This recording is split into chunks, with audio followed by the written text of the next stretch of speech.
Chapter 9. AI. The accession of the new emperor was in many ways unfavorable to Genji's position. His recent promotion too brought with it heavy responsibilities, which sadly interrupted the course of his hidden friendships, so that complaints of desertion or neglect were soon heaped upon him from more than one quarter. While, as though fate wished to turn the tables upon him, the one being on earth for whose love he longed in vain had now utterly abandoned him.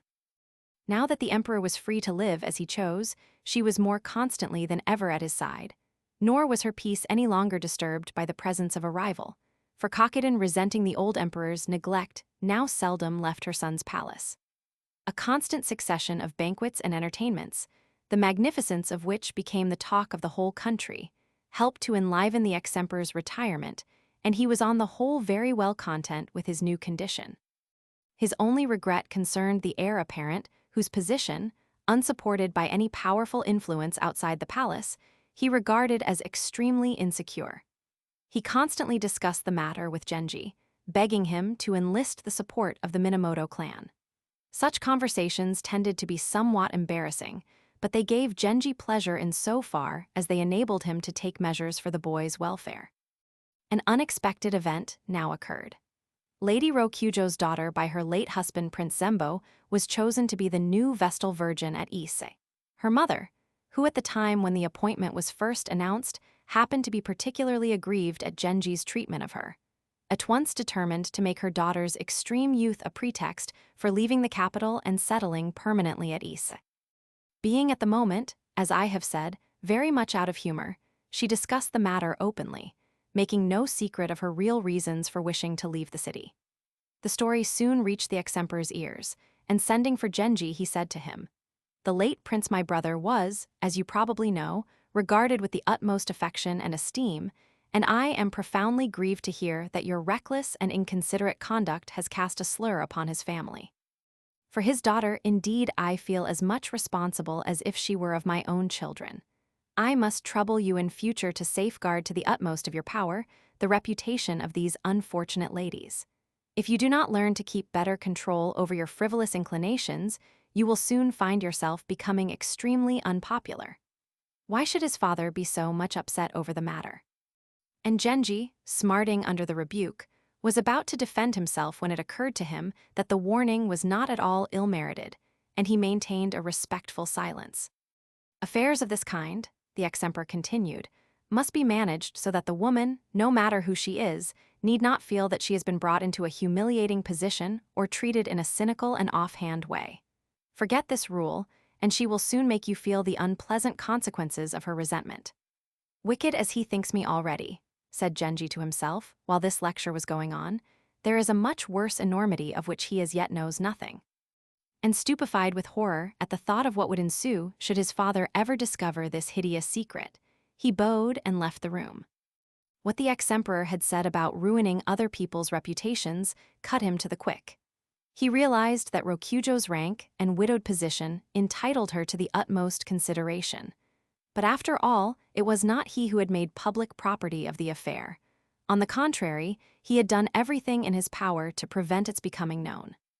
There had always been a certain condescension in her treatment of him, arising perhaps from the inequality of their ages, and his estrangement from her was solely due to the coldness with which she had for a long time received him. That their private affairs were now known not only to the ex-emperor, but also presumably to the whole court, showed a lack of reticence which seemed to him deplorable.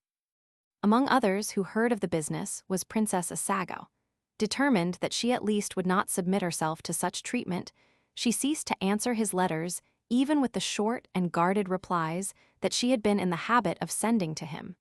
Nevertheless, he found it hard to believe that so gentle-mannered a creature was thinking unkindly of him, and continued to regard her with devoted admiration. Princess Ai, when the story reached her ears, was of course distressed by this new instance of his fickleness, but she felt that it was useless, now that his infidelity was open and unabashed, to protest against one particular injury, and to his surprise, she seemed to take the matter rather lightly. She was suffering much inconvenience from her condition, and her spirits were very low. Her parents were delighted, and at the same time surprised to hear of what was to come. But their pleasure, and that of all her friends was marred by grave forebodings, and it was arranged that prayers for her health and special services of intercession should be recited in all the temples. At such a time, it was impossible for Genji to leave her, and there were many who, though his feelings had not in reality cooled towards them, felt that they were being neglected. The Vestal Virgin of Kamo still remained to be selected. The choice fell upon Kokaiden's daughter, San Nomiya. She was a great favorite both with her brother, the new emperor, and with the empress mother. Her retirement from the world was a bitter blow to them, but there was no help for it since she alone of all the royal princesses fulfilled the prescribed conditions. The actual ritual of investiture could not be altered, but the emperor saw to it that the proceedings should be attended with the utmost pomp and splendor. While to the customary ritual of the Kamo festival, he added so many touches that it became a spectacle of unparalleled magnificence. All this was due to his partiality for the virgin-elect. On the day of her purification, the virgin is attended by a fixed number of noblemen and princes. For this retinue, the emperor was at pains to choose the best-built and handsomest of the young men at court. He settled what colored gowns they were to wear, what pattern was to be on their breeches, and even on what saddles they should ride. By a special decree, he ordered that Prince Genji should join this retinue, and so great was everyone's desire to get a good view of the procession that long beforehand people were getting ready special carriages with which to line the route. The scene along the highroad of the First Ward was one of indescribable excitement. Dense crowds surged along the narrow space allotted to them, while the stands which, with a wealth of ingenious fancy, had been constructed all along the route of the procession, with gay cloaks and shawls hung over the balustrades, were in themselves a spectacle of astonishing beauty. It had never been Ai's practice to be present at such occasions as this, and in her present state of health she would not have dreamt of doing, so had not her gentlewomen pressed round her, saying, "Come, madam, it will be no fun for us to go by ourselves and be hidden away in some corner. It is to see Prince Genji that all these people have come today. Why, all sorts of queer wild men from the mountains are here, and people have brought their wives and children from provinces ever so far away. If all these people who are nothing to do with him have taken the trouble to come so far, it will be too bad if you, his own lady, are not there." Overhearing this, Ai's mother joined in. "You are feeling much better just now," she said. "I think you ought to make the effort. It will be so disappointing for your gentlewomen." At the last minute, Ai changed her mind and announced that she was going. It was now so late that there was no time to put on gala clothes. The whole of the enclosure allotted for this purpose was already lined with coaches which were packed so close that it was quite impossible to find space for the large and numerous carriages of Ai and her train. A number of grand ladies began to make room for her, backing their coaches away from a suitable space in the reserved enclosure. Conspicuous among the rest were two basketwork carriages of a rather old-fashioned pattern, but with curtains such as are used by persons of quality, very discreetly decked with draperies that barely showed beneath the curtains, yet these draperies, whether sleeve favor, skirt, or scarf, all of the handsomest colors. They seemed to belong to some exalted personage who did not wish to be recognized. When it was their turn to move, the coachmen in charge of them would not lift a finger. "It is not for such as we to make way," they said stiffly, and did not stir. Among the attendants on both sides, there was a number of young grooms who were already the worse for liquor. They were longing for a scuffle, and it was impossible to keep them in hand. The staid and elderly outriders tried to call them back, but they took no notice. The two carriages belonged to Princess Rokujo, who had come secretly to the festival, hoping for a while to find distraction from her troubles. Despite the steps which she had taken to conceal her identity, it was at once suspected by some of Ai's gentlemen, and they cried to the grooms that this was not an equipage which could be dealt with so high-handedly, or it would be said that their lady was abusing her position as wife of the Lord Commander. But at this moment, a number of Genji's servants mingled in the fray. They knew Rokujo's men by sight, but after a moment's embarrassment, they decided not to give assistance to the enemy by betraying his identity. Thus reinforced Ai's side won the day, and at length her coach and those of all her ladies were drawn up along the front row, while Rokujo's was pushed back among a miscellaneous collection of carts and gigs where she could see nothing at all. She was vexed beyond measure, not only at missing what she had come to see, but also that despite all her precautions she had been recognized, and, as she was convinced, deliberately insulted. Her shaft rest and other parts of her coach as well were damaged, and she was obliged to prop it up against some common person's carriage wheels. Why, she vainly asked herself, had she come among these hateful crowds? She would go home at once. What sense was there in waiting for the procession to come? But when she tried to go, she found that it was impossible to force a way through the dense crowds. She was still struggling to escape when the cry went up that the procession was in sight. Her resolution weakened. She would wait till Genji had passed by. He did not see her. How should he, for the crowds flashed by him like the hurrying images that a stream catches and breaks. She realized this, yet her disappointment was none the less. The carriages that lined the route, decked and garlanded for this great day, were crammed to overflowing with excited ladies who, though there was no room for them, would not consent to be left behind. Peeping out under the blinds of their coaches, they smiled at the great personages who were passing quite regardless of whether their greetings were acknowledged. But every now and then a smile would be rewarded by a quick glance or the backward turn of a head. Ai's party was large and conspicuous. He wheeled round as he passed and saluted its members attentively. Rider after rider again, as the procession went by, would pause in front of Ai's coach and salute her with the deepest respect. The humiliation of witnessing all this from an obscure corner was more than Rokujo could bear, and murmuring the lines, "Though I saw him, but as a shadow that falls on hurrying waters, yet knew I that at last my hour of utmost misery was come," she burst into tears. It was hideous that her servants should see her in this state. Yet even while she struggled with her tears, she could not find it in her heart to regret that she had seen him in all his glory. The riders in the procession were indeed all magnificently apparelled, each according to his own rank. In particular, the young noblemen chosen by the emperor cut so brilliant a figure that only the luster of Genji's beauty could have eclipsed their splendor. The commander of this bodyguard is not generally allotted a palace officer as his special attendant, but as the occasion was of such importance, the imperial treasurer rode at Genji's side. It seemed to those who saw so many public honors showered upon him that no flower of fortune could resist the favoring gale which blew towards his side. There were among the crowd women of quite good birth who had dressed in walking skirts and come a long way on foot. There were nuns and other female recluses who, though in order to see anything of the procession they were obliged to endure being constantly pushed off their feet, and though they commonly regarded all such spectacles with contempt and aversion, were today declaring that they would not have missed it for anything.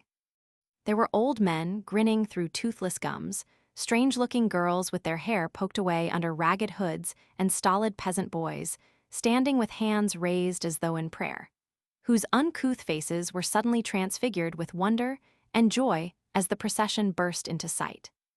Even the daughters of remote provincial magistrates and governors, who had no acquaintances whatever in the city, had expended as much coquetry upon the decoration of their persons and coaches as if they were about to submit themselves to a lover's inspection, and their equipages made a bright and varied show.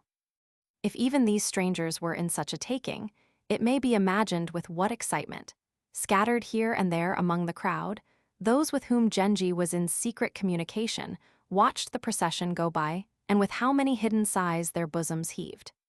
Prince Mamazono had a seat in one of the stands. He was amazed to see his nephew grown up into such a prodigiously handsome young man, and was alarmed lest soon the gods should cast an envious eye upon him. Princess Asago could not but be touched by the rare persistency with which year after year Genji had pressed his suit. Even had he been positively ugly, she would have found it hard to resist such importunity, so small wonder if seeing him ride by in all his splendor, she marveled that she had held out so long. But she was determined to know him much better before she committed herself. The young waiting women who were with her were careful to belaud him in extravagant terms. To the festival itself, Ai did not go. The affray between her servants and those of Rokujo was soon reported to Genji. It vexed him beyond measure that such a thing should have occurred. That the exquisitely well-bred Ai should have been in any way responsible for this outburst of insolent ruffianism, he did not for a moment believe. It must be the work of rough underservants who, though they had no actual instructions, had imbibed the notion that all was not well between the two houses and imagined that they would get credit for espousing their mistress's cause. He knew well enough the unusual vanity and susceptibility of the affronted lady. Distressed to think of the pain which this incident must have caused her, he hastened to her house. But her daughter, the virgin-elect of eyes, was still in the house, and she made this a plea for turning him away after the exchange of a few formal words. He had the greatest possible sympathy for her, but he was feeling rather tired of coping with injured susceptibilities. He could not face the idea of going straight back to the Great Hall. It was the day of the Kamo festival, and going to his own palace, he ordered Koremitsu to get his coach ready. "Look at her!"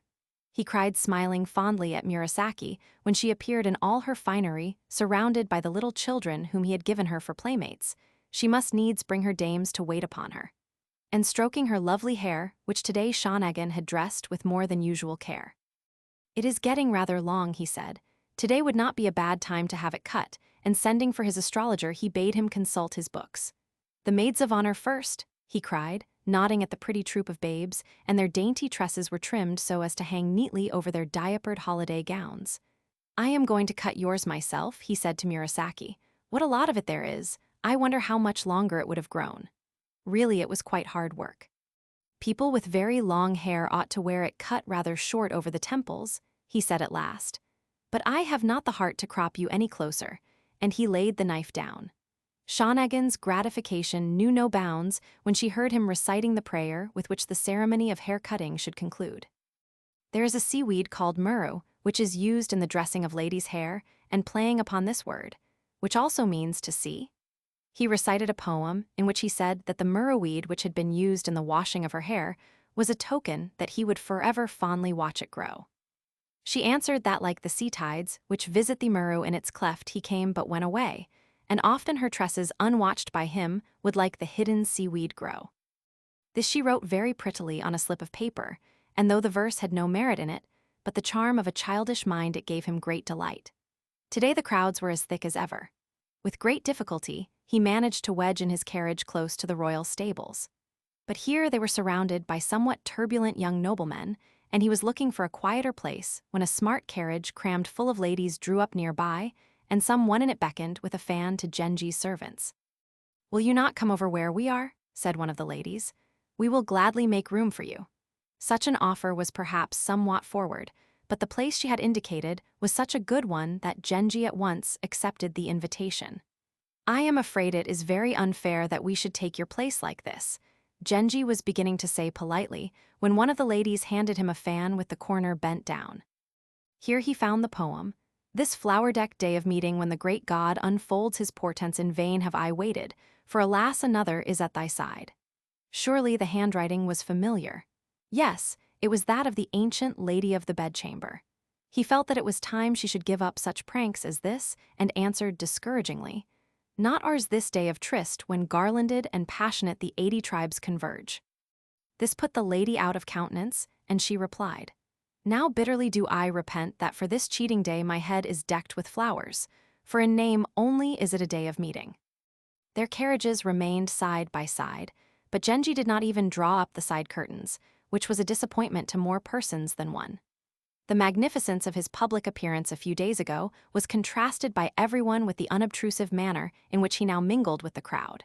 It was agreed that his companion, whoever she might be, must certainly be some very great lady. Genji was afraid that his neighbor was going to prove troublesome. But fortunately, some of her companions had more discretion than their mistress, and out of consideration for the unknown sharer of Genji's coach, persuaded the voluble lady to restrain herself. Lady Rokujo's sufferings were now far worse than in previous years. Though she could no longer endure to be treated as Genji was treating her, yet the thought of separating from him altogether and going so far away agitated her so much that she constantly deferred her journey. She felt too that she would become a laughingstock if it was thought that she had been spurred to flight by Genji's scorn. Yet if at the last moment she changed her plans and stayed behind, everyone would think her conduct extremely ill-balanced and unaccountable. Thus her days and nights were spent in an agony of indecision, and often she repeated to herself the lines, "My heart, like the fishers, float on I's shore, is danced from wave to wave." She felt herself indeed swirled this way, and that by paroxysms that sickened her, but were utterly beyond her control. Genji, though it pained him that she should feel it necessary to go so far away, did not attempt to dissuade her from the journey. "It is quite natural," he wrote, "that tiresome creature as I am you should want to put me altogether out of your head. I only beg that even though you see no use in it, you will let me see you once more before you go. Were we to meet, you would soon realize that I care for your happiness far more than you suppose." But she could not forget how when, at the river of cleansing, she sought a respite from the torture of her own doubt and indecision, rough waves had dashed her against the rocks, and she brooded more and more upon this wrong till there was room for no other thought in all her heart. Meanwhile, Princess Ai became strangely distraught, and it seemed at times as though some hostile spirit had entered into her. The whole household was plunged into such a state of anxiety and gloom that Genji had not the heart to absent himself for more than a few hours. It was only very occasionally that he got even as far as his own palace. After all, she was his wife. Moreover, despite all the difficulties that had risen between them, he cared for her very much indeed. He could no longer disguise from himself that there was something wrong with her, in addition to the discomfort which naturally accompanied her condition, and he was in a state of great distress. Constant rituals of exorcism and divination were performed under his direction, and it was generally agreed that all the signs indicated possession by the spirit of some living person. Many names were tried, but to none of them did the spirit respond, and it seemed as though it would be impossible to shift it. Ai herself felt that some alien thing had entered into her, and though she was not conscious of any one definite pain or dread the sense that the thing was there never for a moment left her. The greatest healers of the day were powerless to eject it, and it became apparent that this was no ordinary case of possession. Some tremendous accumulation of malice was discharging itself upon her. It was natural that her friends should turn over in their minds the names of those whom Genji had most favored. It was whispered that only with Lady Rokujo and the girl at the Nijo Inn was he on terms of such intimacy that their jealousy would be at all likely to produce a fatal effect. But when the doctors attempted to conjure the spirit by the use of these names, there was no visible response. She had not in all the world any enemy who might be practicing conscious witchcraft against her. Such indispositions were sometimes attributed to possession by the spirit of some dead retainer or old family nurse, or again the malice of someone whom the minister, Ai's father, had offended might, owing to her delicate condition, have fastened upon her instead of him. Conjecture after conjecture was accepted and then falsified. Meanwhile, she lay perpetually weeping. Constantly, indeed, she would break out into fits of sobbing so violent that her breath was stopped, while those about her, in great alarm for her safety, stood by in misery not knowing what to do. The ex-emperor inquired after her continually. He even ordered special services to be set on her behalf, and these attentions served to remind her parents in what high estimation she was held at the court. Not among her friends only but throughout the whole country, the news of her illness caused great distress. Rokujo heard of her sufferings with deep concern. For years they had been in open rivalry for Genji's favors, but even after that wretched affair of the coaches, though it must be admitted that this had greatly incensed her, she had never gone so far as to wish evil against the princess. She herself was very unwell. She began to feel that the violent and distracting emotions which continually assailed her had in some subtle way unhinged her mind, and she determined to seek spiritual assistance at a place some miles distant from her home. Genji heard of this and in great anxiety concerning her, at once set out for the house where she was reported to be staying. It lay beyond the city precincts, and he was obliged to go with the greatest secrecy. He begged her to forgive him for not having come to see her for so long. "I have not been having a very cheerful time," he said, and gave her some account of Ai's condition. He wanted to make her feel that if he had stayed away it had been from a melancholy necessity, and not because he had found more amusing company elsewhere. "It is not so much my own anxiety that unnerves me as the spectacle of the appalling helplessness and misery into which her illness has plunged her wretched parents, and it was in the hope of forgetting for a little while all these sick-room horrors that I came to see you here today. If only just for this once you could overlook all my offenses and be kind to me." His pleading had no effect. Her attitude was more hostile than before. He was not angry with her, nor indeed was he surprised. Day was already breaking when, unsolaced, he set out for home. But as she watched him go, his beauty suddenly made havoc of all her resolutions, and again she felt that it was madness to leave him. Yet what had she to stay for? Ai was with child, and this could only be a sign that he had made his peace with her. Henceforward he could lead a life of irreproachable rectitude, and if once in a way he came to make his excuse as he had come today, what purpose would that serve, save to keep ever fresh the torment of her desires? Thus, when his letter came next day, it found her more distraught than before. The sick woman, who for a few days past had shown some improvement, is again suffering acutely, and it is at present impossible for me to leave her.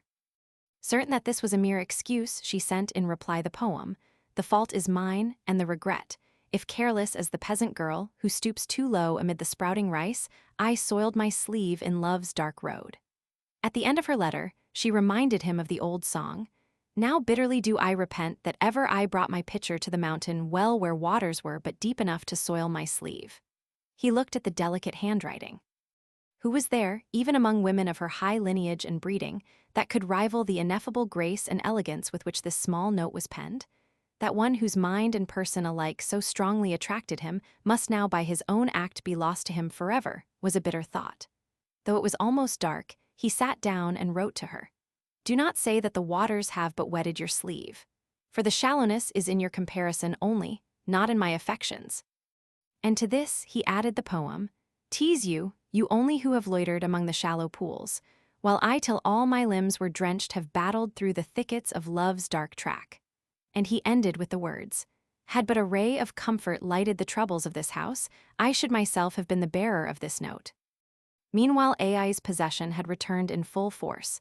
She was in a state of pitiable torment. It reached Lady Rokujo's ears that the illness had been attributed by some to the operation of her living spirit.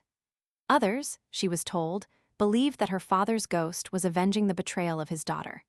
She brooded constantly upon the nature of her own feelings towards Ai, but could discover in herself nothing but intense unhappiness. Of hostility towards Ai she could find no trace at all. Yet she could not be sure whether somewhere in the depths of a soul consumed by anguish some spark of malice had not lurked.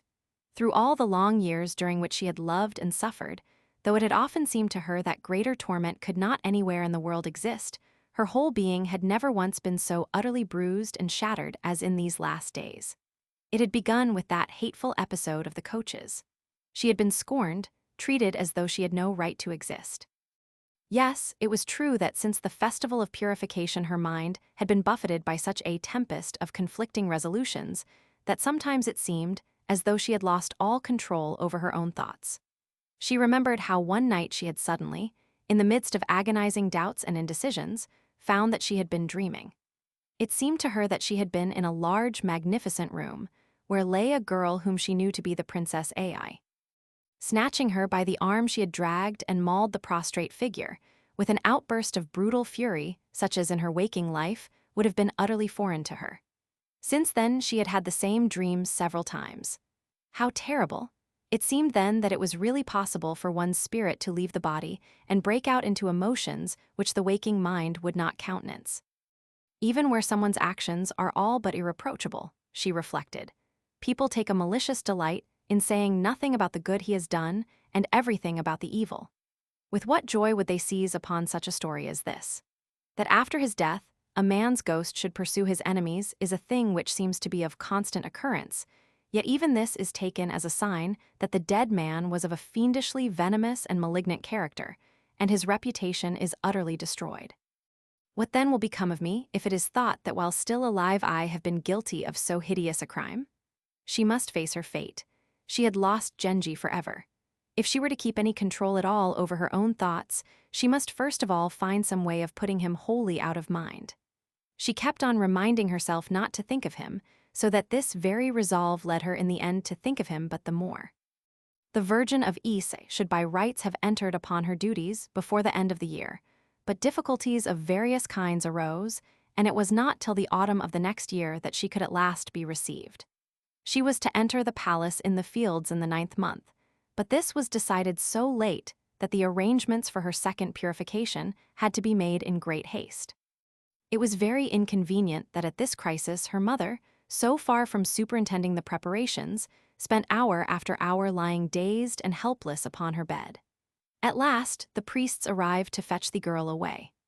They took a grave view of the mother's condition and gave her the benefit of their presence by offering up many prayers and incantations. But week after week, she remained in the same condition, showing no symptom which seemed actually dangerous, yet all the time, in some vague and indefinite way, obviously very ill. Genji sent constantly to inquire after her, but she saw clearly that his attention was occupied by quite other matters. Ai's delivery was not yet due, and no preparations for it had been made, when suddenly there were signs that it was close at hand. She was in great distress, but though the healers recited prayer upon prayer, their utmost efforts could not shift by one jot the spiteful power which possessed her. All the greatest miracle workers of the land were there. The utter failure of their ministrations irritated and perplexed them. At last, daunted by the potency of their incantations, the spirit that possessed her found voice, and weeping bitterly, she was heard to say, "Give me a little respite. There is a matter of which Prince Genji and I must speak." The healers nodded at one another as though to say, "Now we shall learn something worth knowing," for they were convinced that the possession was speaking through the mouth of the possessed, and they hurried Genji to her bedside. Her parents thinking that, her end being near, she desired to give some last secret injunction to Genji, retired to the back of the room. The priests too ceased their incantations and began to recite the Hakakayo in low, impressive tones. He raised the bed curtain. She looked lovely as ever as she lay there, very big with child, and any man who saw her even now would have found himself strangely troubled by her beauty. How much the more then Prince Genji, whose heart was already overflowing with tenderness and remorse. The plaited tresses of her long hair stood out in sharp contrast to her white jacket. Even to this loose, sickroom garb her natural grace imparted the air of a fashionable gown. He took her hand. "It is terrible," he began, "to see you looking so unhappy." He could say no more. Still she gazed at him, but through his tears he saw that there was no longer in her eyes the wounded scorn that he had come to know so well, but a look of forbearance and tender concern. And while she watched him weep, her own eyes brimmed with tears. It would not do for him to go on crying like this. Her father and mother would be alarmed. Besides, it was upsetting Ai herself, and meaning to cheer her, he said, "Come, things are not so bad as that. You will soon be much better. But even if anything should happen, it is certain that we shall meet again in worlds to come. Your father and mother too, and many others, love you so dearly that between your fate and theirs must be some sure bond that will bring you back to them in many, many lives that are to be." Suddenly she interrupted him. "No, no. That is not it, but stop these prayers a while. They do me great harm," and drawing him nearer to her she went on, "I did not think that you would come. I have waited for you till all my soul is burnt with longing." She spoke wistfully, tenderly, and still in the same tone recited the verse, "Bind thou, as the seam of a skirt is braided, this shred, that from my soul despair and loneliness have sundered." The voice in which these words were said was not Ai's, nor was the manner hers. He knew someone whose voice was very like that. Who was it? Why, yes, surely only she, the Lady Rokujo.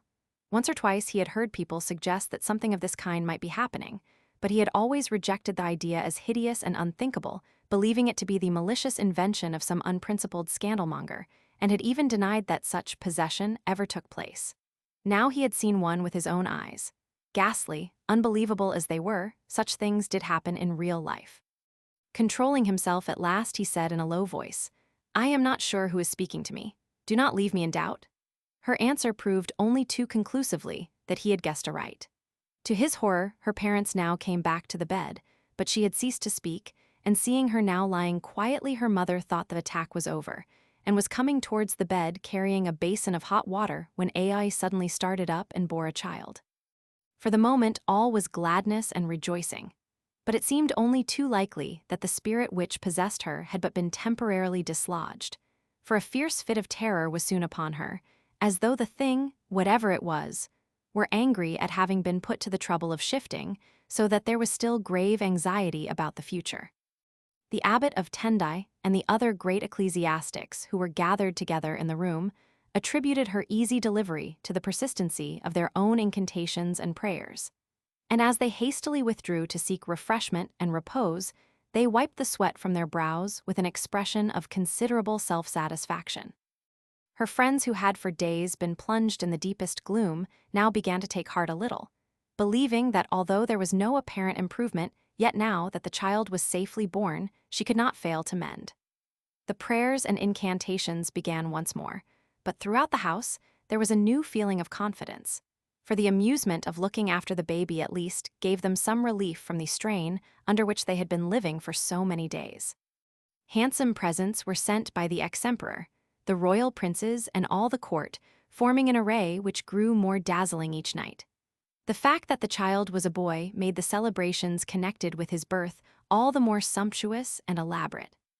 The news of this event took Lady Rokujo somewhat aback. The last report she had heard from the Great Hall was that the confinement was bound to be very dangerous. And now, they said that there had not been the slightest difficulty. She thought this very peculiar. She had herself for a long while been suffering from the most disconcerting sensations.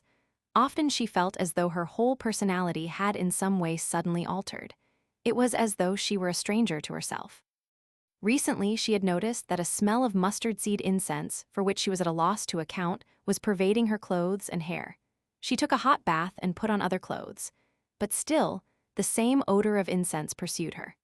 It was bad enough even in private to have this sensation of being, as it were, estranged from oneself. But now her body was playing tricks upon her which her attendants must have noticed and were no doubt discussing behind her back. Yet there was not one person among those about her with whom she could bring herself to discuss such things, and all this pent-up misery seemed only to increase the strange process of dissolution which had begun to attack her mind. Now that Genji was somewhat less anxious about Ai's condition, the recollection of his extraordinary conversation with her at the crisis of her attack kept on recurring in his mind, and it made so painful an impression upon him that though it was now a long time since he had communicated with Rokujo, and he knew that she must be deeply offended, he felt that no kind of intimacy with her would ever again be possible. Yet in the end, pity prevailed and he sent her a letter. It seemed indeed that it would at present be heartless to absent himself at all from one who had just passed through days of such terrible suffering, and from her friends who were still in a state of the gravest anxiety, and all his secret excursions were abandoned. Ai still remained in a condition so serious that he was not allowed to see her. The child was as handsome an infant as you could wish to see.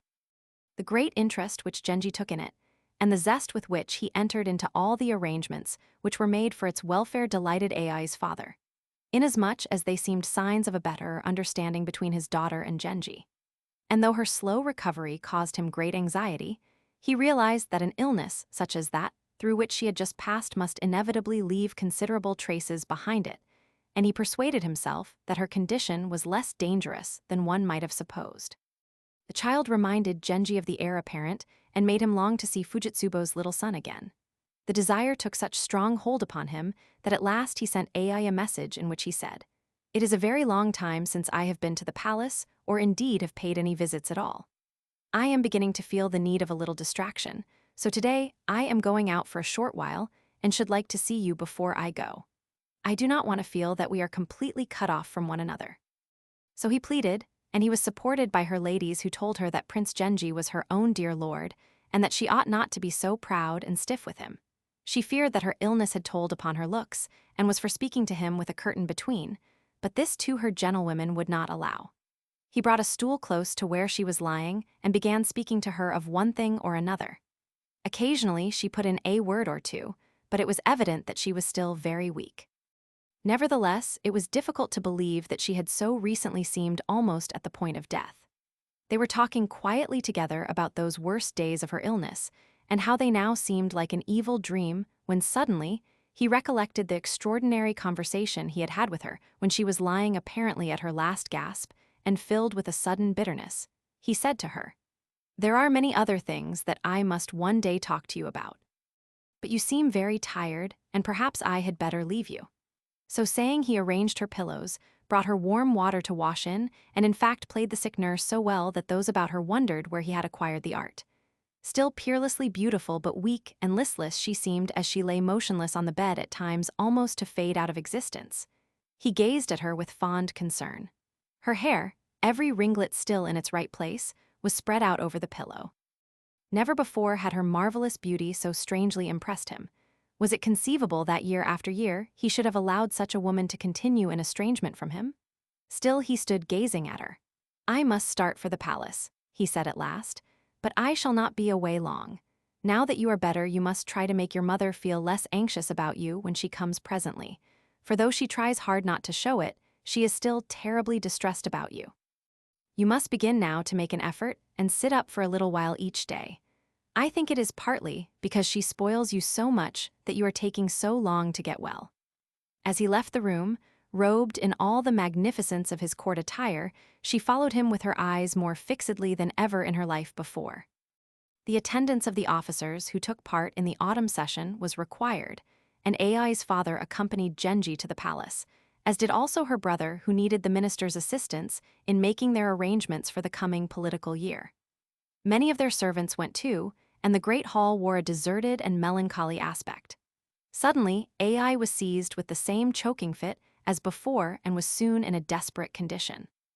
This news was brought to Genji in the palace, and breaking off his audience, he at once made for home. The rest followed in hot haste, and though it was appointment evening, they gave up all thought of attending the proceedings, knowing that the tragic turn of affairs at the Great Hall would be considered a sufficient excuse. It was too late to get hold of the abbot from Mount Tendai or any of the dignitaries who had given their assistance before. It was appalling that just when she seemed to have taken a turn for the better, she should so suddenly again be at the point of death, and the people at the Great Hall felt utterly helpless and bewildered.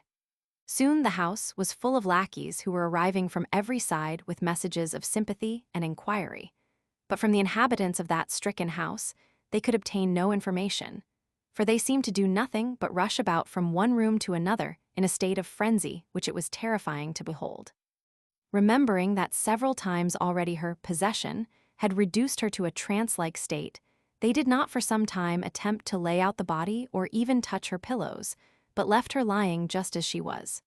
After 2 or 3 days, however, it became clear that life was extinct. Amid the general lamentations which ensued, Genji's spirit sank with the apathy of utter despair. Sorrow had followed too fast upon sorrow. Life, as he saw it now, was but a succession of futile miseries. The messages of condolence which poured in from all the most exalted quarters in the court and city merely fatigued and exasperated him. The warmth of the old ex-emperor's messages and his evident personal distress at Ai's death were indeed very flattering and mingled a certain feeling of gratification with her father's perpetual weeping. At the suggestion of a friend, various drastic means were resorted to in the hope that it might yet be possible to kindle some spark of life in the body.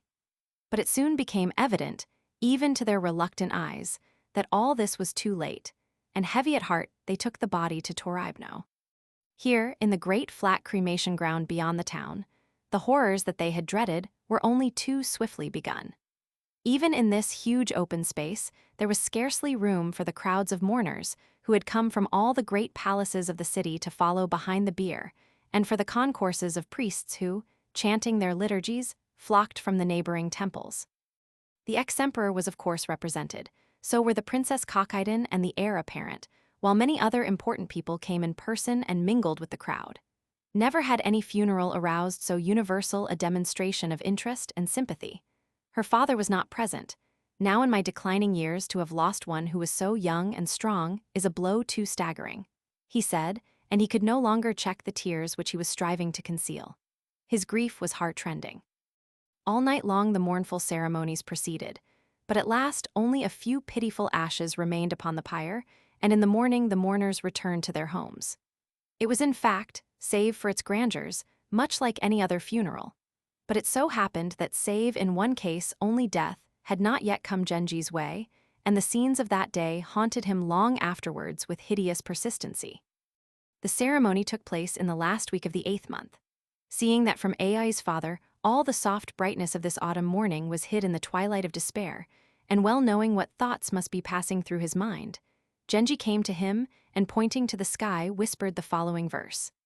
Because of all the mists that wreath the autumn sky, I know not which ascended from my lady's bier. Henceforth upon the country of the clouds from pole to pole I gaze with love. At last he was back in his room. He lay down, but could not sleep. His thoughts went back over the years that he had known her. Why had he been content lazily to assume that in the end all would go right and meanwhile amused himself regardless of her resentment? Why had he let year after year go by without managing even at the very end to establish any real intimacy, any sympathy between them? the bitterest remorse now filled his heart, but what use was it? His servants brought him his light gray mourner's dress, and the strange thought floated into his mind. What if I had died instead and not she? She would be getting into the woman mourner's deep-dyed robe, and he recited the poem. Though light in hue the dress which in bereavement custom bids me wear, yet black my sorrow as the gown thou wouldst have worn. And as thus clad, he told his rosary those about him, noted that even the dull hues of mourning could not make him look peaked or drab.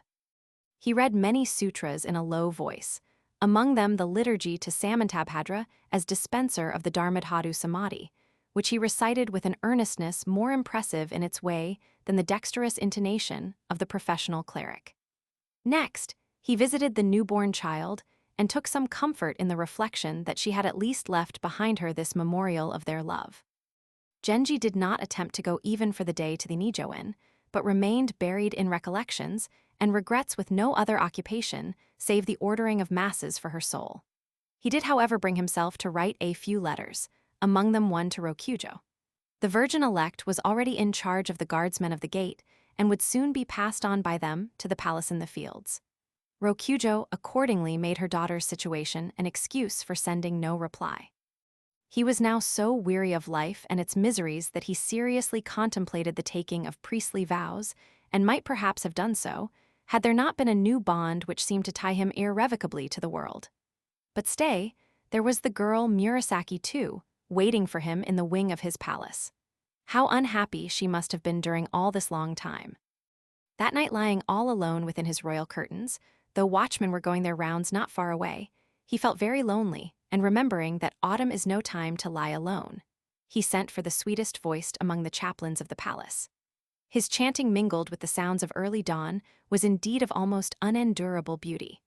But soon the melancholy of late autumn, the murmur of the rising wind took possession of him, and little used to lonely nights he found it hard to keep his bed till morning. Looking out, he saw that a heavy mist lay over the garden beds, yet despite the mist it was clear that something was tied to the stem of a fine chrysanthemum not far away. It was a letter written on dark blue paper. The messenger had left it there and gone away. What a charming idea, he was thinking when he suddenly recognized the hand. It was from Rokujo. She began by saying she did not think, having regard to her daughter's situation, that he would be surprised at her long delay in answering his previous note. She added an acrostic poem in which, playing upon the word chrysanthemum, kiku, she told him of her distress at hearing kiku of his bereavement. The beauty of the morning, she ended, turned my thoughts more than ever towards you and your sorrow. That is why I could not choose but answer you. It was written even more elegantly than usual, but he tossed it aside. Her condolences wounded him, for after what he had seen he knew that they could not be sincere. Nevertheless, he felt that it would be too harsh to break off all communication with her, that he should do so would in fact tend to incriminate her, and this was the last thing he desired. After all, it was probably not that at all which had brought about the disaster. Maybe Ai's fate was sealed in any case. If only he had chanced never to see or hear the fatal operation of her spirit. As it was, argue with himself as he might, he doubted whether he would ever be able to efface the impression of what had been revealed to him at that hideous scene. He had the excuse that he was still in deep mourning, and that to receive a letter from him would inconvenience her at this stage of her daughter's purification.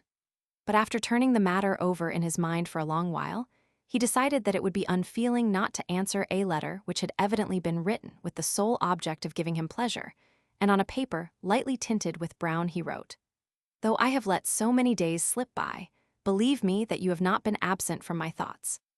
If I was reluctant to answer your letter, it was because, as a mourner, I was loath to trespass upon the sanctity which now surrounds your home, and this I trusted that you would understand. Do not brood overmuch upon what has happened, for go we late or soon, more frail our lives than dewdrops hanging in the morning light. For the present, think of it no more. I say this now, because it is not possible for us to meet." She received the letter at her daughter's place of preparation, but did not read it till she was back in her own house. At a glance, she knew at what he was hinting, so he too accused her, and at last the hideous conviction of her own guilt forced itself upon her acceptance. Her misery increased tenfold. If even Genji had reason to believe in her guilt, her brother-in-law, the ex-emperor, must already have been informed. What was he thinking of her? Her dead husband, Prince Zembo, had been the brother whom he had loved best. He had accepted the guardianship of the little girl who was now about to be consecrated, and at his brother's earnest entreaty had promised to undertake her education and indeed treat her as though she were his own child. The old emperor had constantly invited the widowed lady and her daughter to live with him in the palace, but she was reluctant to accept this offer, which indeed was somewhat impracticable. Meanwhile, she allowed herself to listen to Genji's youthful addresses and was soon living in constant torment and agitation lest her indiscretion should be discovered. During the whole period of this escapade, she was in such a state of mingled excitement and apprehension that she scarcely knew what she was doing. In the world at large, she had the reputation of being a great beauty, and this, combined with her exalted lineage, brought to the palace in the fields, so soon as it was known that she had repaired thither with her daughter, a host of frivolous dandies from the court, who made it their business to force upon her their fashionable attentions morning, noon, and night. Genji heard of this and did not blame them. He could only think it was 1,000 pities that a woman endowed with every talent and charm should take it into her head that she had done with the world and prepare to remove herself to so remote a place. He could not help thinking that she would find eyes extremely dull when she got there. Though the masses for Ai's soul were now over, he remained in retirement till the end of the 7 weeks. He was not used to doing nothing, and the time hung heavy on his hands. Often, he sent for no Chujo to tell him all that was going on in the world, and among much serious information, Chujo would often seek to distract him by discussing the strange escapades in which they had sometimes shared. On one of these occasions, he indulged in some jokes at the expense of the ancient lady of the bedchamber with whom Genji had so indiscreetly become involved. "Poor old lady," Genji protested. "It is too bad to make fun of her in this way. Please do not do it." But all the same he had to admit to himself that he could never think of her without smiling. Then Chujo told him the whole story of how he had followed and watched him on that autumn night, the first after the full moon, and many other stories besides of his own adventures and other people's. But in the end, they fell to talking of their common loss, and agreeing that taken all in all life was but a sad business, they parted in tears.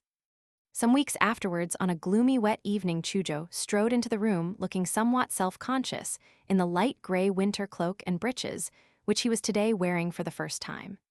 Genji was leaning against the balustrade of the balcony above the main western door. For a long while he had been gazing at the frost-clad gardens which surrounded the house.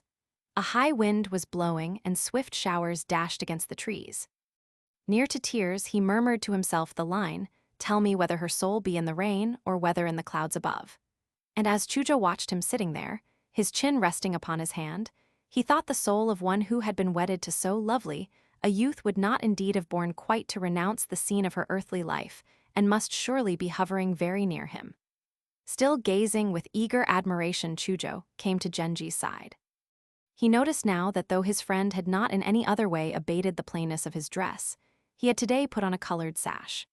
This streak of deep red showed up against his gray cloak, which though still a summer one was of darker color than that which he had lately been wearing, in so attractive a way that though the effect was very different from that of the magnificent attires which Genji had affected in happier days, yet Chujo could not for a long while take his eyes off him. At last he too gazed up at the stormy sky, and remembering the Chinese verse which he had heard Genji repeat, he recited the poem. "Though to rain her soul be turned, yet where in the clouded vault of heaven is that one mystery, which is she?" And Genji answered, "Since she whom once we knew beyond the country of the clouds is fled, 2 months of storm and darkness now have seared the wintry earth below." The depth of Genji's feeling was evident. Sometimes Chujo had thought it was merely dread of the old emperor's rebukes, coupled with a sense of obligation towards Ai's father, whose kindness had always been so marked, and also towards the princess her mother, who had cherished him with an unfailing patience and fondness, that had made it difficult for him to break off a relationship which was in fact becoming very irksome. Often indeed Genji's apparent indifference to Ai had been very painful to him. Now it was evident to him that she had never ceased to hold an important place in his affections, and this made him deplore more bitterly than ever the tragedy of her early death. Whatever he did, and wherever he went, he felt that a light was gone out of his life, and he was very despondent. Among the withered undergrowth in the garden, Genji found to his delight a few gentians still blossoming, and after Chujo was gone, he plucked some and bade the wet nurse Sace give them to the child's grandmother, together with the verse. This gentian flower that lingered amid the withered grasses of the hedge I send you in remembrance of the autumn that is past. To you, he added, it will seem a poor thing in contrast to the flowers that are gone. The princess looked at her grandson's innocent, smiling face and thought that in beauty he was not far behind the child she had lost. Already her tears were pouring faster than a stormy wind shakes down the dry leaves from a tree, and when she read Genji's message they flowed faster still. This was her answer. New tears, but tears of joy it brings. This blossom from a meadow that is now laid waste. Still in need of some small employment to distract his thoughts, though it was already getting dark, he began a letter to Princess Asagao, who, he felt sure, must long ago have been told of his bereavement. Although it was a long time since he had heard from her, he made no reference to their former friendship. His letter was indeed so formal that he allowed the messenger to read it before he started. It was written on Chinese paper tinted sky blue. With it was the poem, "When I look back upon an autumn fraught with diverse sorrows, I find no dusk dimmed with such tears as I tonight have shed." He took great pains with his handwriting, and her ladies thought it a shame that so elegant a note should remain unanswered. In the end, she reached the same conclusion. "Though my heart goes out towards you in your affliction," she answered, "I see no cause to abandon my distrust." And to this she added the poem, "Since I heard that the mists of autumn had vanished and left desolate winter in your house, I have thought often of you as I watched the streaming sky." This was all, and it was written hastily, but to Genji, who for so long had received no news from her, it gave as much pleasure as the longest and most ingenious epistle. It is in general the unexplored that attracts us, and Genji tended to fall most deeply in love with those who gave him least encouragement. The ideal condition for the continuance of his affection was that the beloved, much occupied elsewhere, should grant him no more than an occasional favor. There was one who admirably fulfilled these conditions, but unfortunately her high rank and conspicuous position in society brought with them too many material difficulties. But little Murasaki was different. There was no need to bring her up on this principle. He had not during the long days of his mourning ever forgotten her, and he knew that she must be feeling very dull without him. But he regarded her merely as an orphan child whose care he had undertaken, and it was a comfort to him to think that here at least was someone he could leave for a little while, without anxiously wondering all the time whether he would get into trouble. It was now quite dark, and gathering the people of the house round the great lamp, he got them to tell him stories. There was among them a gentlewoman named Chunegin with whom he had for years been secretly in love. He still felt drawn towards her, but at such a time there could of course be no thought of any closer tie. Seeing now that he was looking despondent, she came over to him, and when they had talked for a while of various matters at large, Genji said to her, "During these last weeks, when all has been quiet in the house, I have grown so used to the company of you gentlewomen that if a time comes when we can no longer meet so frequently, I shall miss you very much. That was why I was feeling particularly depressed, though indeed whichever way I turn my thoughts, I find small matter for consolation." Here he paused, and some of the ladies shed a few tears. At last one of them said, "I know, my lord, how dark a cloud has fallen upon your life, and would not venture to compare our sorrow with yours. But I would have you remember what it must mean to us that henceforward you will never—" "Do not say never," answered Genji kindly. "I do not forget my friends so easily as that. If there are any among you who, mindful of the past, wish still to serve in this house, they may count upon it that so long as I live I shall never desert them." And as he sat gazing into the lamplight, with tears aglitter in his eyes, they felt they were fortunate indeed in having such a protector. There was among these gentlewomen a little orphan girl who had been Ai's favorite among all her maids. Well knowing how desolate the child must now be feeling, he said to her kindly, "Whose business is it now but mine to look after little Miss Ate?" The girl burst into tears. In her short tunic, darker than the dresses the others were wearing, with black neckerchief and dark blue breeches, she was a charming figure. "I hope," continued Genji, "that there are some who, despite the dull times they are likely to have in this house, will choose, in memory of the past, to devote themselves to the care of the little prince whom I am leaving behind. If all who knew his mother are now to be dispersed, his plight will be more wretched than before." Again, he promised never to forget them, but they knew well enough that his visits would be few and far between, and felt very despondent. That night he distributed among these waiting ladies, and among all the servants at the great hall according to their rank and condition, various keepsakes and trifles that had belonged to their young mistress, giving to each whatever he thought most likely to keep her memory alive, without regard to his own preferences and dislikes in the household. He had determined that he could not much longer continue this mode of life, and must soon return to his own palace. While his servants were dragging out his coach and his gentlemen assembling in front of his rooms, as though on purpose to delay him, a violent rainstorm began, with a wind that tore the last leaves from the trees and swept them over the earth with wild rapidity. The gentlemen who had assembled in front of the house were soon drenched to the skin. He had meant to go to the palace, then to the Nijo-in and return to sleep at the great hall. But on such a night, this was impossible, and he ordered his gentlemen to proceed straight to the Nijo-in, where he would join them subsequently. As they trooped off, each of them felt, though none of them was likely to be seeing the great hall for by any means the last time, that today a chapter in his life was closed. Both the minister and his wife, when they heard that Genji was not returning that night, also felt that they had reached a new and bitter stage in the progress of their affliction. To Ai's mother, he sent this letter. The ex-emperor has expressed a strong desire to see me, and I feel bound to go to the palace. Though I shall not be absent for many days, yet it is now so long a time since I left this house that I feel dazed at the prospect of facing the great world once more. I could not go without informing you of my departure, but am in no condition to pay you a visit. The princess was still lying with closed eyes, her thoughts buried in the profoundest gloom. She did not send a reply. Presently Ai's father came to Genji's apartments. He found it very hard to bear up, and during the interview clung fast to his son-in-law's sleeve with an air of dependence which was pathetic to witness. After much hesitation, he began at last to say, "We old men are prone to tears even when small matters are amiss.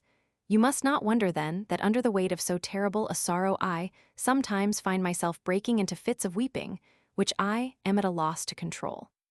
At such moments of weakness and disarray, I had rather be where none can see me, and that is why I have not as yet ventured even to pay my respects to His Majesty your good father.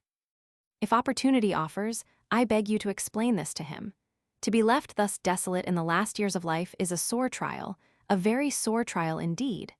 The effort which it cost him to say these words was distressing for Genji to watch, and he hastened to assure the old minister that he would make matters right at the court. "Though I do not doubt," he added, "that my father has already guessed the reason of your absence." As it was still raining heavily, the minister urged him to start before it grew quite dark. But Genji would not leave the house till he had taken a last look at the inner rooms. His father-in-law followed him. In the space beyond Ai's curtained seat, packed away behind a screen, some 30 gentlewomen all clad in dark gray weeds were huddled together, forlorn and tearful.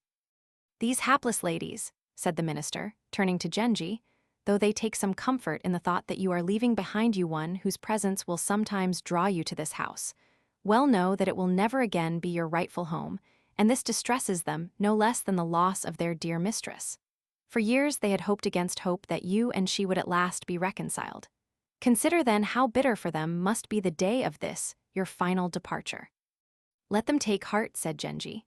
"For whereas while my lady was alive I would often have set purpose absent myself from her in the vain hope that upon my return I should find her less harshly disposed towards me, now that she is dead I have no longer any cause to shun this house, as soon you shall discover."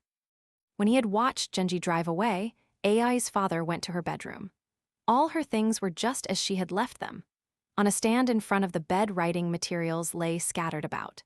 There were some papers covered with Genji's handwriting, and these the old man clasped with an eagerness that made some of the gentlewomen who had followed him smile even in the midst of their grief. The works that Genji had written out were all masterpieces of the past, some Chinese, some Japanese, some written in cursive, some in full script. They constituted indeed an astonishing display of versatile penmanship. The minister gazed with an almost religious awe at these specimens of Genji's skill, and the thought that he must henceforth regard the young man whom he adored as no longer a member of his household and family must at that moment have been very painful to him. Among these manuscripts was a copy of Po Chu's Everlasting Wrong, and beside the words, "The old pillow, the old coverlet with whom shall he now share?" Genji had written the poem, "Mournful her ghost that journeying now to unfamiliar realms must flee the couch where we were wont to rest." While beside the words, "The white petals of the frost," he had written, "The dust shall cover this bed, for no longer can I bear to brush from it the nightly dew of my tears." Ai's ladies were gathered together in groups of 2 or 3 in each of which some gentlewoman was pouring out her private griefs and vexations. No doubt, as His Excellency the Minister told us, Prince Genji will come to us sometimes, if only to see the child. But for my part one doubt whether he will find much comfort in such visits. So one of them was saying to her friends. And soon there were many affecting scenes of farewell between them, for it had been decided that for the present they were all of them to go back to their homes.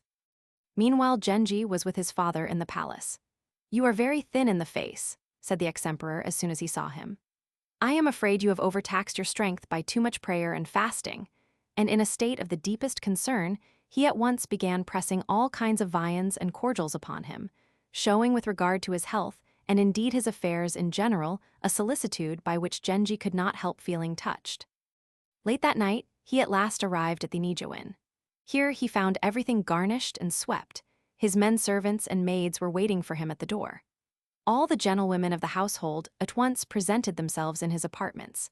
They seemed to have vied with one another which should look the gayest and smartest, and their finery contrasted pleasantly with the somber and dispiriting attire of the unfortunate ladies whom he had left behind him at the great hall. Having changed out of his court dress, he went at once to the western wing. Not only was Murasaki's winter costume most daintily designed, but her pretty waiting maids and little companions were so handsomely equipped as to reflect the greatest credit on Shonagon's management, and he saw with satisfaction that such matters might with perfect safety be left in her hands. Murasaki herself was indeed exquisitely dressed.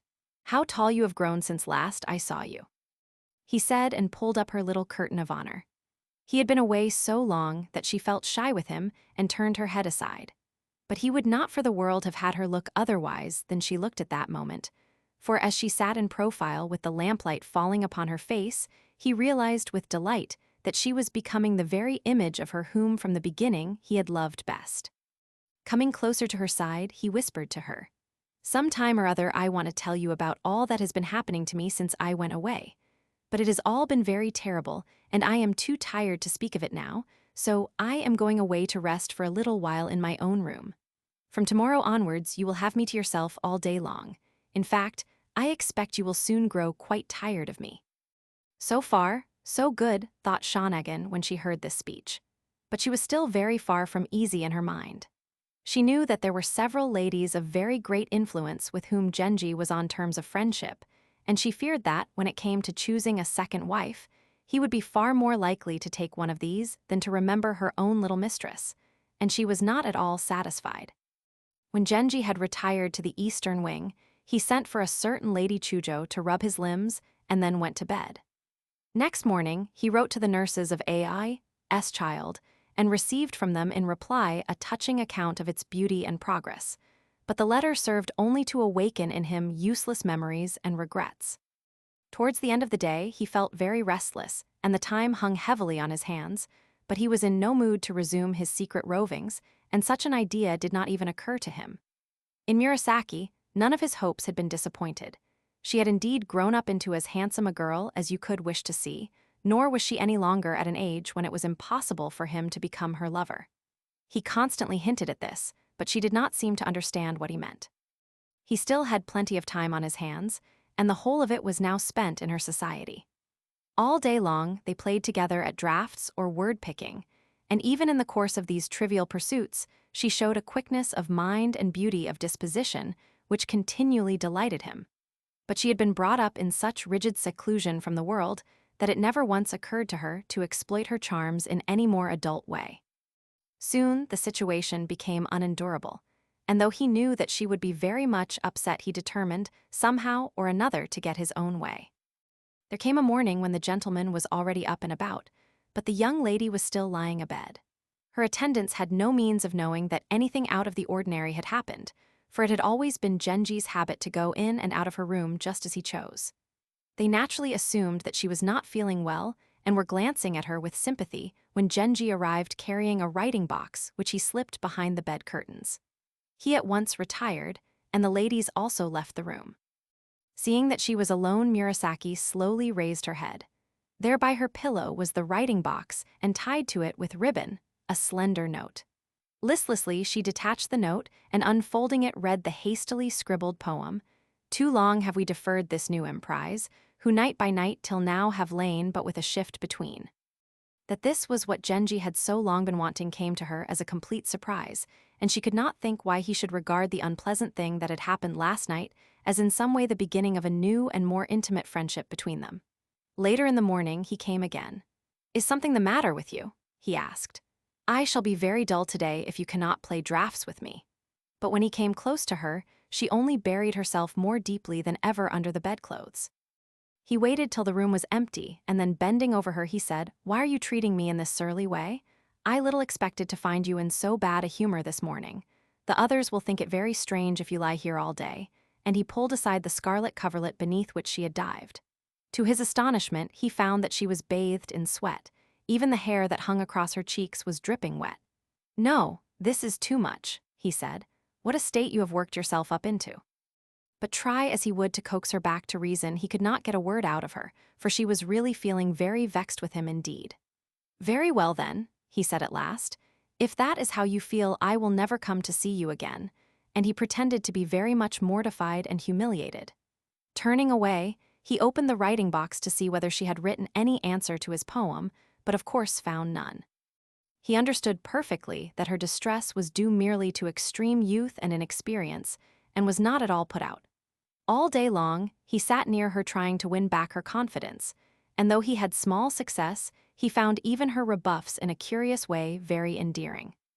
At nightfall, it being the day of the wild boar, the festival cakes were served.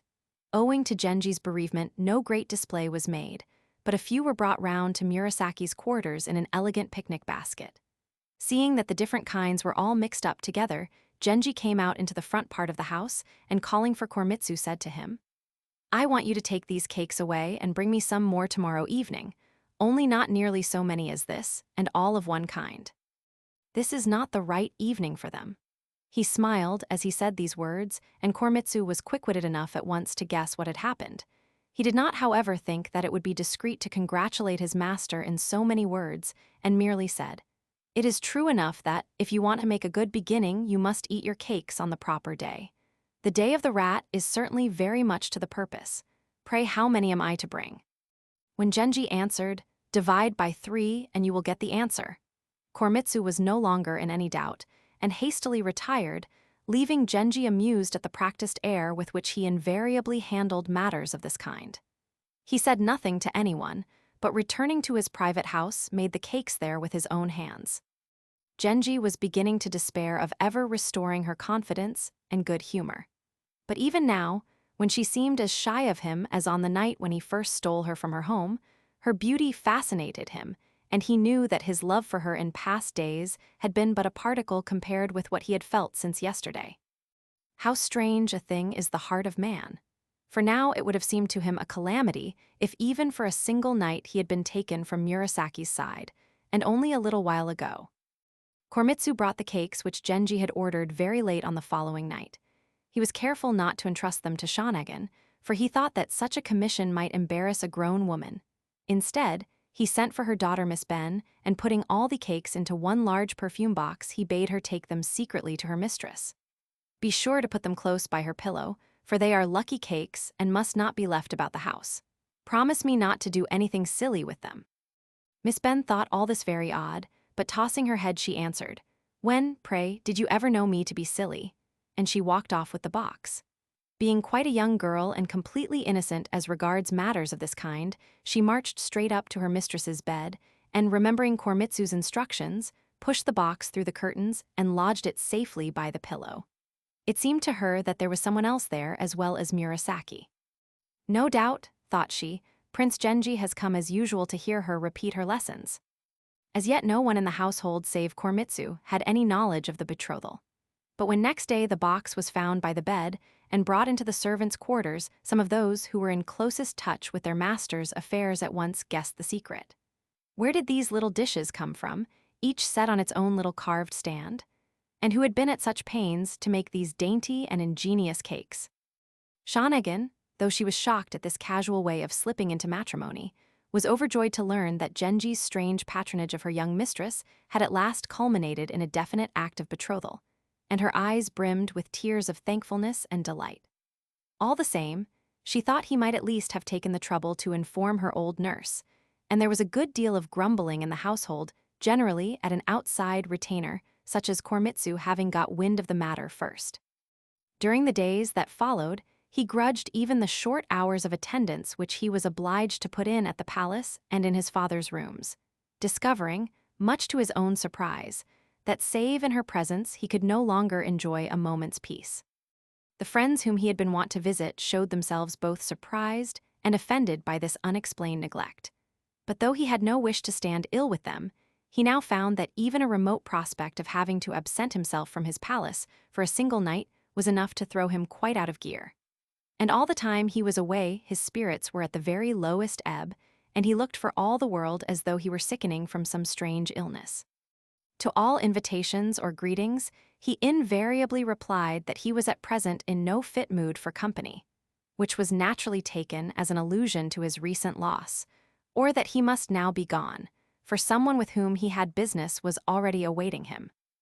The minister of the right was aware that his youngest daughter was still pining for Prince Genji, and he said one day to Princess Kakiden, "While his wife was alive, we were bound of course to discourage her friendship with him in every way we could.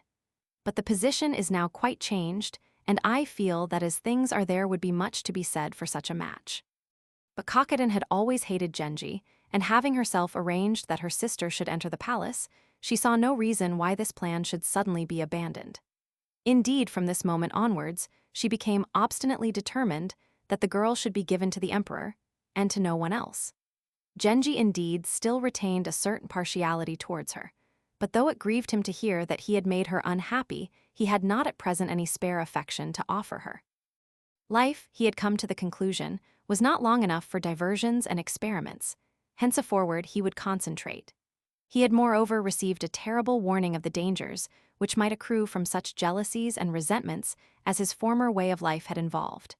He thought with great tenderness and concern of Lady Rokujo's distress, but it was clear to him that he must beware of ever again allowing her to regard him as her true haven of refuge. If, however, she would renew their friendship in quite new terms, permitting him to enjoy her company and conversation at such times as he could conveniently arrange to do so, he saw no reason why they should not sometimes meet. Society at large knew that someone was living with him, but her identity was quite unknown. This was of no consequence, but Genji felt that sooner or later he ought to let her father, Prince Hayabakyo, know what had become of her, and decided that before he did so, it would be best to celebrate her initiation. This was done privately, but he was at pains that every detail of the ceremony should be performed with due splendor and solemnity, and though the outside world was not invited, it was as magnificent an affair as it well could be. But ever since their betrothal, Murasaki had shown a certain shyness and diffidence in his presence. She could not help feeling sorry that after all the years during which they had got on so well together and been such close friends, he should suddenly take this strange idea into his head, and whenever her eyes met his she hastily averted them. He tried to make a joke of the matter, but to her it was very serious indeed and weighed heavily upon her mind. Her changed attitude towards him was indeed somewhat comic, but it was also very distressing, and one day he said, "Sometimes it seems as though you had forgotten all the long years of our friendship, and I had suddenly become as new to you as at the start." And while thus he scolded her, the year drew to a close. On New Year's Day, he paid the usual visits of ceremony to his father, to the emperor, and to the heir apparent. Next, he visited the Great Hall. The old minister made no reference to the new year, but at once began to speak of the past. In the midst of his loneliness and sorrow, he was so deeply moved even by this hasty and long-deferred visit that though he strove hard to keep his composure, it was more than he could compass to do. Looking fondly at his son-in-law, he thought that the passage of each fresh year did but add new beauty to this fair face. They went together into the inner rooms, where his entry surprised and delighted beyond measure the disconsolate ladies who had remained behind. Next, they visited the little prince who was growing into a fine child. His merry face was indeed a pleasure to see. His resemblance to the heir apparent was certainly very striking, and Genji wondered whether it had been noticed. Ai's things were still as she had left them. His New Year clothes had, as in former years, been hung out for him on the clothes frame. Ai's clothes frame, which stood empty beside it, wore a strangely desolate air. A letter from the princess, her mother, was now brought to him. "Today," she said, "our bereavement was more than ever present to my mind, and though touched at the news of your visit, I fear that to see you would but awaken unhappy recollections. You will remember," she continued, "that it was my custom to present you with a suit of clothes on each New Year's Day. But in these last months, my sight has been so dimmed with tears that I fear you will think I have matched the colors very ill. Nevertheless, I beg that though it be for today, only you will suffer yourself to be disfigured by this unfashionable garb." And a servant held out before him a second suit, which was evidently the one he was expected to wear today. The understuff was of a most unusual pattern and mixture of colors, and did not at all please him, but he could not allow her to feel that she had labored in vain, and at once put the suit on. It was indeed fortunate that he had come to the great hall that day, for he could see that she had counted on it. In his reply he said, "Though I came with the hope that you would be the first friend I should greet at this new springtide, yet now that I am here too many bitter memories assail me, and I think it wiser that we should not meet." To this, he added an acrostic poem in which he said that with the mourning dress which he had just discarded so many years of friendship were cast aside, that were he to come to her he could but weep. To this she sent in answer an acrostic poem in which she said that in this new season, when all things else on earth put on altered hue, one thing alone remained as in the months gone by, her longing for the child who like the passing year had vanished from their sight. But though hers may have been the greater grief, we must not think that there was not at that moment very deep emotion on both sides. We learn in chapter 34 that he was made commander of the bodyguard at the age of 21. He is now 22. Genji's son by Fujitsubo, supposed by the world to be the emperor's child, had been made heir apparent. An emperor upon his succession was obliged to send one unmarried daughter or granddaughter to the Shinto temple at Ise, another to the Shinto temple at Kamo. See Appendix Roman II. She was 7 years older than Genji. A daughter of Prince Mamazono, see above P68. We learn later that he was a son of Iyo no Kami, father of Princess Isago, brother of the ex-emperor and therefore Genji's paternal uncle. The clash of coaches took place at the purification. The actual Matsuri, festival, takes place some days later, i.e. astrologically. Kikinshu 509. The clash of the chariots at the festival of purification, probably a quotation. The jealous person is unconscious of the fatal effects which his jealousy is producing. Members of the imperial family were not allowed to leave the capital without the consent of the emperor. A temporary building erected afresh for each new virgin a few miles outside Kyoto. She spent several years there before proceeding to Ise. The Chinese version of the Sanskrit Saddharma Pundarika Sutra, see Sacred Books of the East, Volume 21. The lying-in jacket. These presents, Yubayashinai, were given on the 3rd, 5th, and 9th nights. The ceremony of investing the newly elected officials. Had she corresponded with someone who was in mourning, she would herself have become unclean and been disqualified from attending upon her daughter the Vestal Virgin. Used in writing to people who were in mourning. CP 182. Winter clothes are begun on the first day of the 10th month. From a poem to a dead lady by Liu Yuhsi, AD 772-842. I saw you first standing at the window of Yu Liang's tower. Your waist was slender as the willow trees that grow at Wuxiechang. My finding you and losing you were both like a dream. Oh, tell me if your soul dwells in the rain, or whether in the clouds above. A husband in mourning may not wear winter clothes. The mourning lasts for 3 months. Fujitsubo. Murasaki quotes the line in the form in which it occurs in Japanese MSS, of Po Chui's poem. The Chinese editions have a slightly different text. Cf. Giles's translation, History of Chinese Literature, p. 172. On the day of the boar in the 10th month, it was the custom to serve little cakes of 7 different kinds, to wit, large bean, mungo, delicho, sesamum, chestnut, persimmon, sugar starch. On the 3rd night after the first cohabitation, it was the custom to offer up small cakes, all of one kind and color, to the god Izanagi and his sister Izanami. First, because the rat comes at the beginning of the series of 12 animal signs. Secondly, because rat is written with a character that also means baby. The phrase which I have translated divide by 3 also means one of 3, i.e. of the 3 mysteries, birth, marriage, death. That is why Koremitsu was no longer in any doubt. But many other explanations of the passage have been given. It is indeed one of the 3 major difficulties enumerated by the old-fashioned Genji teachers. Aborazukyo, see above, p. 242. I.e., become a concubine of the emperor. In addition to the one hanging on the frame. Kaitba were he to come also means should he wear it. Appendix I. AD 978, Murasaki born. AD 994, marries Fujiwara no Nobutaka. AD 1001, Nobutaka dies. AD 1005, she becomes lady-in-waiting to the Empress Akiko, then a girl of 16. AD 1007, 1010 keeps a diary, which survives.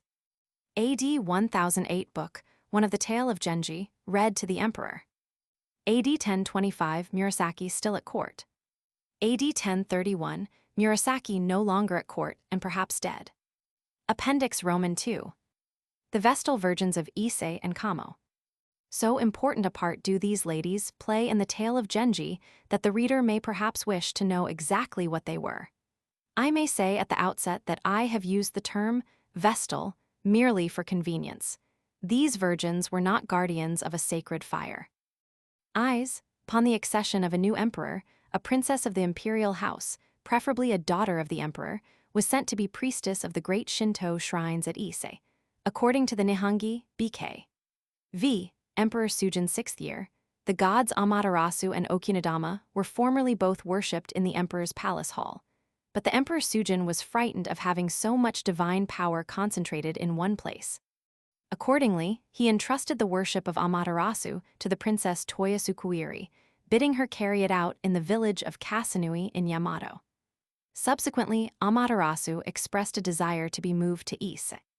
The virgin was usually about 12 years old at the time of her appointment. Cases, however, are recorded in which she was an infant of 1 year old, or again, a woman of 28. Her office lasted till 1. The emperor died or resigned. 2. She herself died or became disabled. 3. Either of her parents died. 4. She misconducted herself. Thus, in AD 541, the Vestal, a certain Princess Iwane, misconducted herself with Prince Mubaragi and was replaced. The process of preparing the virgin for her office lasted 3 years. She was first of all, after a preliminary purification in running water, handed over to the city guards. Meanwhile, just outside the capital, a special place of purification was built for her, called the Palace in the Fields. After a second river purification, she took up her residence in this temporary palace and stayed there till the time came for her to settle at Ise. Before the journey to Ise, she was again purified in the river, and she appeared at the imperial palace to receive at the emperor's hands the comb of parting. No Virgin of Eyes was appointed after 1342. Kamo, the Virgin of Kamo, first instituted in AD 818, was a replica of the Ise Virgin. She too had her palace in the fields, 3 years of purification, etc. The practice of sending a virgin to Kamo was discontinued in 1204. Upon both virgins curious speech taboos were imposed, thus they called death, recovery, illness, taking a rest, weeping, dropping salt water, blood, sweat to strike, to fondle a tomb, and earth heap meat, vegetables. All words connected with Buddhism were taboo. Thus Buddha himself was called the center. Buddhist scriptures were called stained paper, a pagoda, araragi meaning unknown, a temple, a tile-covered place, a priest, ironically, Hair long, a nun, female hair long, fasting, partial victuals. To both virgins was attached an important retinue of male officials. These were appointed by the emperor and no doubt acted as his agents and informers in the districts of Ise and Kamo. Probably the Ise Virgin was a very ancient institution, which later proved useful for political ends. The Virgin of Kamo, who does not appear on the scene till the 9th century, was presumably instituted simply as a means of spreading court influence. 92 BC, according to the usual chronology, which is, however, purely fictitious. Transcriber's notes. Italicized text is indicated with leading and trailing underscores. Footnotes have been renumbered and placed at the end of each chapter. The bastard title page prior to the main title page and the half-title page preceding the main text have both been omitted. They contain the words, "The Tale of Genji." The original landscape orientation of the genealogical tables has changed to a portrait orientation by the transcriber in order to provide a better view for readers. Each table has been separated by 2 blank lines for clarity. In order to facilitate word wrapping, ellipses in the middle of a sentence have been replaced with a group of 3 periods. This group has a leading and, unless a comma is present, trailing blank space added. Ellipses at the end of a sentence do not have a leading blank space, but closing punctuation has been added if needed. Except as mentioned above and in the change list that follows, every effort has been made to replicate this first edition text as faithfully as possible, including non-standard punctuation, inconsistently hyphenated words, and other inconsistencies. Change list. Page 7 of governess changed to of governess. Page 9 preface 9 changed to preface 7. Page 69 lack of influence changed to lack of influence. Page 95 reason said Genji changed to reason said Genji. Page 102 joins Mount Katsuragi and Mount Kambu changed to joins Mount Katsuragi and Mount Kambu. Page 114 Steward's son and tell changed to Steward's son and tell. Page 130 there could be on harm in this interchange changed to there could be no harm in this interchain. Page 137 and that blur of shimmering changed to and that blur of shimmering. Page 179 it was very disappointing to lose changed to it was very disappointing to lose. Page 228 off the scent, and this opinion changed to off the scent, and this opinion. Page 232, modern Wuxie Chang and Hupei. Changed to modern Wuxie Chang and Hupei. Page 242, oh how you frighten me, she cried. Changed to oh how you frighten me, she cried. Page 263, consent of the emperor. Changed to consent of the emperor. Page 275 deep-dyed robe, and he recited the poem. Changed to deep-dyed robe, and he recited the poem. Page 293 sickening for some strange illness. Changed to sickening from some strange illness. Page 294 her father Prince Hyabukyo changed to her father Prince Hyabukyo.